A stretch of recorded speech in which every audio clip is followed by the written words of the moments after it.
I've lived in New Jersey my entire life, and I know lots of interesting people. Artists, musicians, actors, business owners, and politicians. So my goal is to introduce some of the most interesting people who have ties to New Jersey. Either they live here, they work here, they went to school here, whatever tie I can think of. And yeah, maybe they're not so famous, even in New Jersey. But I'm going to change that because I'm Lucille Losapio, and this is Not So Famous in New Jersey. In an effort to record the true, undramatized stories of African Americans, Juliana Richardson, 26 years ago, founded the History Makers, an archive of African American history. She and her team have interviewed literally thousands of Black Americans and their fascinating stories. The people she has interviewed run the gamut from admirals to astronauts, famous lawmakers and politicians like Julian Bond, Donna Brazile, and Barack Obama. She has preserved the stories of African Americans in the arts, in science, in the media, in entertainment, in the law. The stories that these people tell are incredible, but so is Juliana Richardson.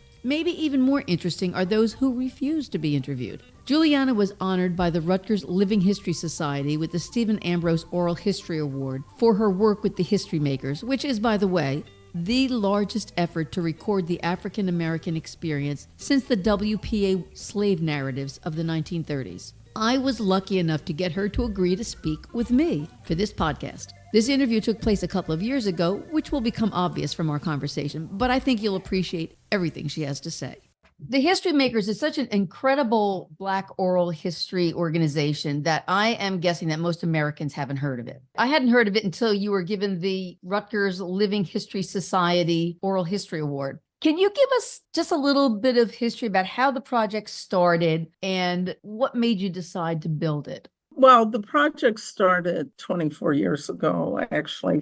We really started doing interviews. And that year we did about 70 interviews, mainly here in Chicago. I think by the end of 2020, I was interviewing Julian Bond, civil rights activist Julian Bond, who's a member of SNCC. And, had been chair of the NAACP. How the project began, there are two beginnings that I talk about.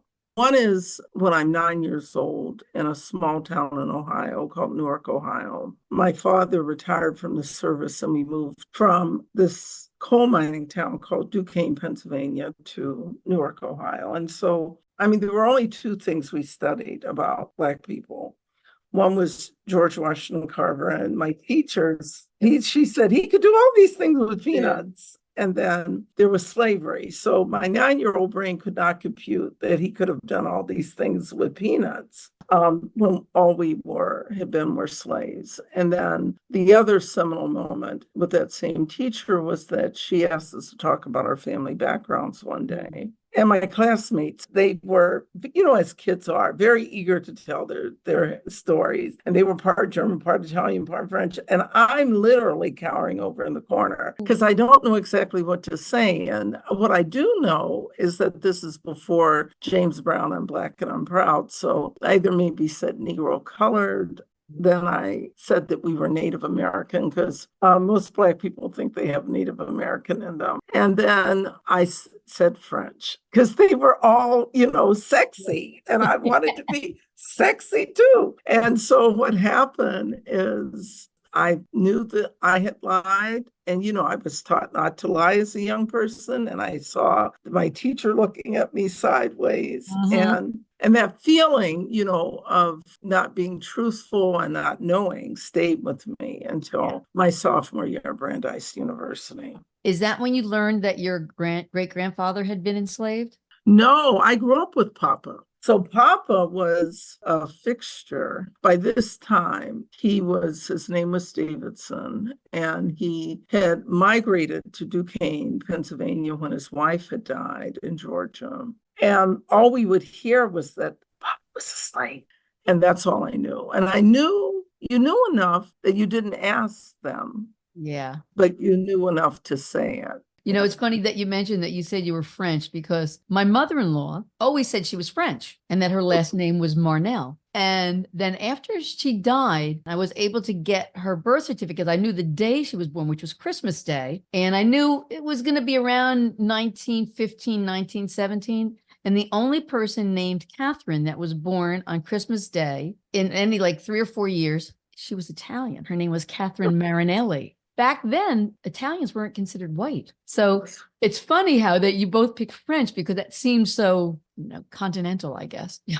That's right. I didn't even have that concept. My experience was this little town, and Mhm. you point to something, Lucille, that is also really centers the project. Is that I often say that the project is about identity and identity formation, and basically in telling the story about your mother-in-law. It was, what identity did she want to have? Because a lot of immigrants were either trying to shed their birth identity, and assume a new identity, or they didn't know, or they made something up, or, or life was hard and they were starting again. And so all those things play a factor. So before you began this project, virtually the only attempt to ever capture African American history was from a first person perspective, was the WPA Slave Narratives. Yeah, it was the only massive attempt, meaning that Yeah.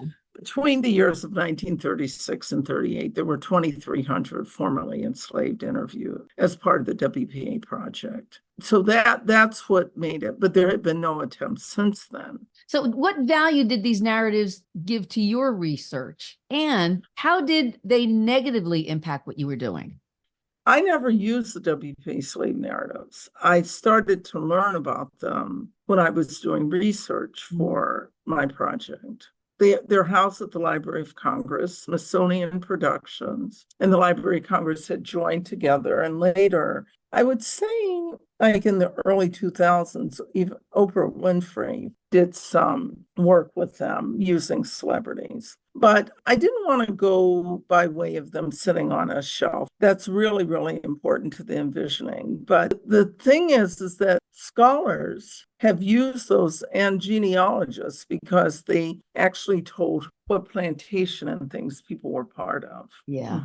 But they're funny stories because there are instances where the same formerly enslaved person was interviewed by a white person, a black person, and they told totally different stories about, because they're trying to weigh their value, their opening, but they don't know who they're talking to. In terms of your project, what is the most important outcome you hope to get from the project? I'm giving voice to a people. I'm centering the Black community in the American lexicon. It's really important, the 20th century, that the nation doesn't lose the Black experience in the 20th century, because essentially we go from coming out of Reconstruction, which the nation still does not know enough about or talk about. Yeah. To setting the stage for the nation electing its first Black president. I mean, if you look at the 19th century, except for countries like Haiti and some of the colonial countries, African countries, there may be an indentured state. So all Black people are coming out of enslaved states or indentured state, but the progress made and the institutions within the Black community, which are not known, our own school systems, our own communities and organizations that are just not known at all, is really important. Well, finally, Americans are beginning to hear about events like the Tulsa race riots or the Red Summer in Bronzeville, Chicago in 1919. But most of these stories are still under the radar, especially for white Americans. So what do you think is the most egregious erasure of Black American history? Is the Tulsa race riot the worst, or are there others? Yeah. No. I would say that most of what is in our archive is not known.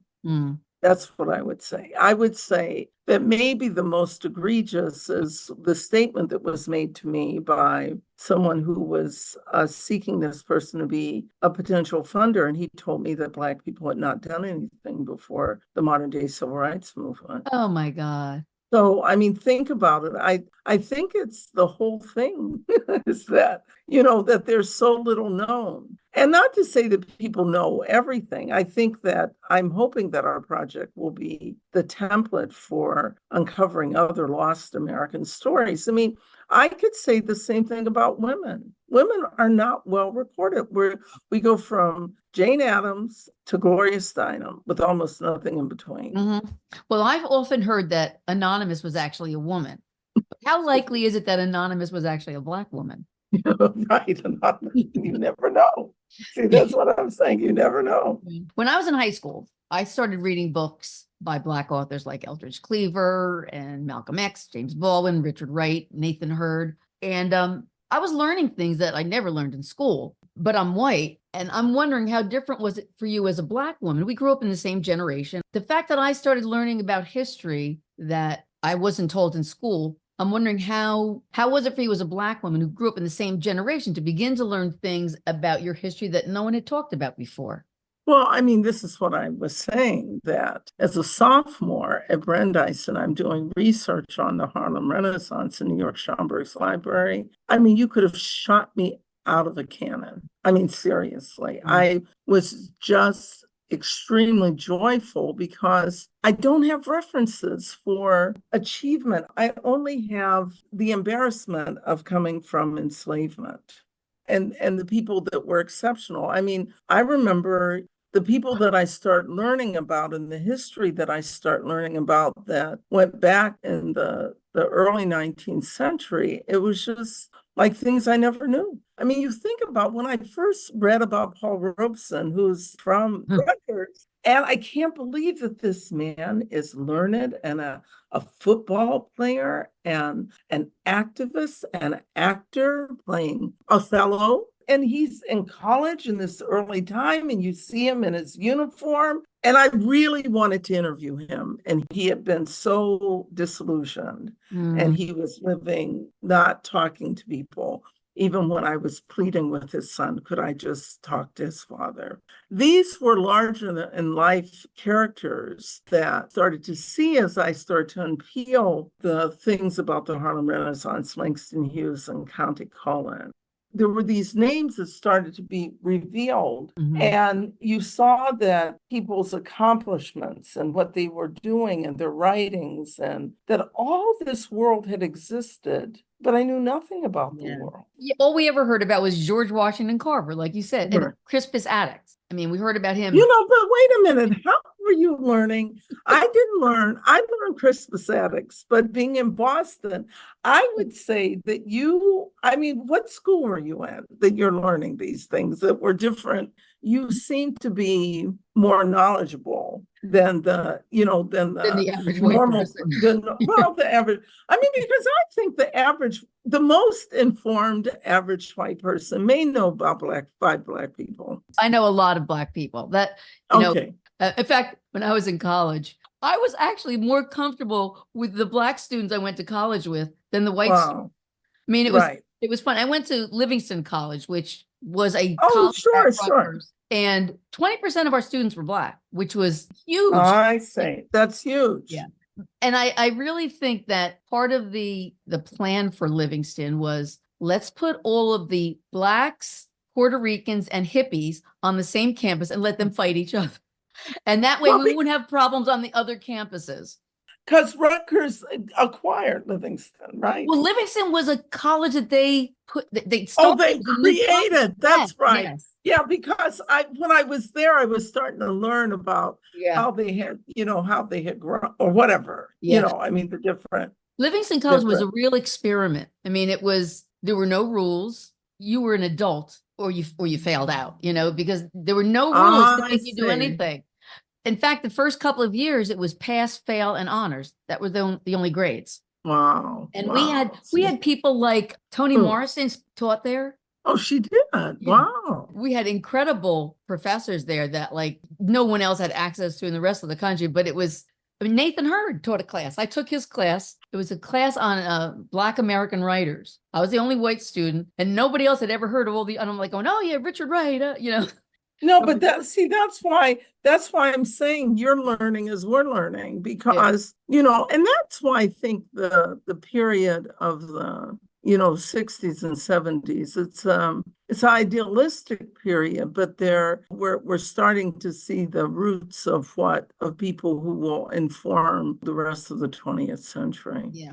Now, I'm curious what you think. I mean, the country is so divided, and racism has become, people don't feel like they have to hide it anymore. It's okay to be a racist now. It's cool. Do you think that there's anything that these oral histories can do to remedy that? Or do you think that the MAGA Americans are beyond hope? No, I don't believe the MAGA Americans are beyond hope, because the area that I grew up in is the heart of MAGA, is one of the MAGA centers. So no, I don't believe anyone's beyond hope. I think that unfortunately we're in a society that has become hyper segmented. Yeah. Along verticals, and there's less chance for people to get to know each other. And then you're being fed on social media more of what you already like or know. And that doesn't matter who we are, because if I'm watching this, I'm getting fed more of that. Yeah. So that's the only concern I have. I do want to say that I'm terribly frightened. If you had asked me a year ago, I would have said, and asked me about DeSantis, I would have said he wasn't relevant and that my work had begun before his. But that's before, there are 18 states that have passed anti-CRT laws. And it wasn't just the 18, it was when I started to learn the laws. You can't make a child feel guilty. These are hotbeds for just really McCarthyist behavior. Yeah. That where no one wants to be part of controversy. And so we're all taking this road. And so that I'm very, very concerned, because one group asked me to speak, and as it got closer, they asked me to keep my comments on the up and up. I'm like, what does that mean? Yeah. And they don't said, make anybody feel bad. Yeah. Don't call names. Okay. And then another one told me to take Black out of my title. And then another sponsor told me in the write-up for requests for funding, don't put Black or African American. That's what I was going to ask you. If any of the funding that you get, if you ever get pushback from the people that you're getting. We never, no, we haven't. But I mean, these are warning signs, because I'm like, I am a Black project. And then think about it. I lied that day because I feel like I did not have a history to call my own. Now I know my history, and I have to lie to say that I don't know the history, or I'm not what I am. And so it's like the most bizarre of this 24-year period, the paramount shift that we have. And I just think that part is not good. And it's frightening to me. I just saw a meme on social media that Juneteenth is the first national holiday that you're not allowed to talk about in 14 states. And that's real, because we cannot. I know for a fact in Arkansas, when we were trying to choose a faculty for our faculty fellows program, they couldn't teach it. And so our digital archive that they have, they can't really say they're centering their curriculum around our content. So that part is I find very, very, very, very concerning. Now, people can access your archives digitally, right? Virtually? Yes. So what was important to me was that we combine state-of-the-art technology with video recorded interviews. Our interviews last, on average, 4 to 7 hours. The longest one in the collections are about 16 hours. We do what are called life oral history interviews. But Carnegie Mellon has worked with us, the university has worked with us for 22 years. The founder of what was at the time called Infomedia Digital Video Library, I refer to Professor Howard Weckler as my godfather. But he adopted us. He was one of the people in the country that were the beginnings of what we know as AI. And so voice recognition, object detection, all those things were the beginning part of his project that I asked him to adopt us, and he did. So technology and access are really important. So our digital archive, I'm very proud to say that like 7 years ago, we had no subscribing institutions. Now we're in 211 colleges and universities and public libraries. So Rutgers is one of them, and Princeton is another one. But we're really, really, really excited, and just need to maybe get the public libraries there. So anyone with a library card, they don't have to go in the library. They can access it, and it works really well on your iPhone. I do research all the time. You can just put in a subject, and it'll take you every place that it's mentioned. I'm hoping there will be discussion groups and things like that. In our section, we interview people, but we're really interested in their lives. And so we're learning about the communities that created people, the institutions that they were shaped by, or they shaped their careers, career pathways, just all the things. So we can guarantee the inclusion of the Black experience in the American pantheon in a broader, real context. Not just, it's not fictionalized. Right. So who was the most surprising interviewee? Lots of interviews have elements of surprise. I often tell this story about Colonel Thompson, who I was going to his interview and thinking in the early days, why am I interviewing Colonel Thompson? And who is Colonel Thompson? Colonel Thompson was a Tuskegee airman. I hate to leave you hanging here, but you're going to have to wait till part 2 comes out to hear the rest of her story and some other really fascinating stories. Where else can you hear scintillating conversations with interesting people with ties to New Jersey except for here? You can't, and that's why you should subscribe and listen to every episode. I'm Lucille Osapio, and this is Not So Famous in New Jersey.